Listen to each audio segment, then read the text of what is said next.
തിരുപ്പിറവിക്കായുള്ള കാത്തിരിപ്പ് 20-ാം ദിനം.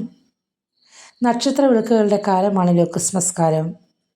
ഈ ക്രിസ്മസ് നമ്മെയും വിളിക്കുകയാണ് നക്ഷത്രങ്ങളായി മാറുവാനായിട്ട്. ജീവിതത്തിൽ സ്റ്റാർ ആകാൻ പലരും ആഗ്രഹിക്കാറുണ്ട്.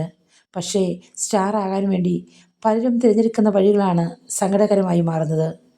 ക്രിസ്മസ് കാലം സ്നേഹത്തിൻ്റെ വഴികളിലൂടെ, സഹനത്തിൻ്റെ വഴികളിലൂടെ, സമാധാനത്തിൻ്റെ വഴികളിലൂടെ സ്റ്റാർ ആകാൻ നമ്മെ ക്ഷണിക്കുകയാണ്. കുറുക്കു വഴികൾ തേടിയുള്ള യാത്രയല്ല, മറിച്ച് കുരിശിൻ്റെ വഴിയിലൂടെയുള്ള യാത്രയിലൂടെയാണ് ലോകത്തിന് നമ്മൾ സ്റ്റാറായി മാറേണ്ടത്. ക്രിസ്മസ് കാലം നമുക്ക് നമ്മുടെ ജീവിതത്തിൽ മറ്റുള്ളവർക്ക് സ്നേഹം സമ്മാനിച്ച്, മറ്റുള്ളവരെ ഏൽപ്പിക്കുന്ന നൊമ്പരങ്ങളിൽ സഹനം ഏറ്റെടുത്തുകൊണ്ട്, മറ്റുള്ളവർക്ക് സഹായത്തിൻ്റെ ഹസ്തങ്ങൾ നീട്ടിക്കൊണ്ട് ജീവിതത്തിൽ ക്രിസ്തുവിലേക്ക് വഴി കാണിക്കുന്ന ഒരു നക്ഷത്രമായി മാറ്റപ്പെടാൻ പരിശ്രമിക്കാം. ആയതിന് പുൽക്കൂട്ടിൽ ഉണ്ണിയേശു നമ്മെ സഹായിക്കട്ടെ. സ്തുതിയായിരിക്കട്ടെ.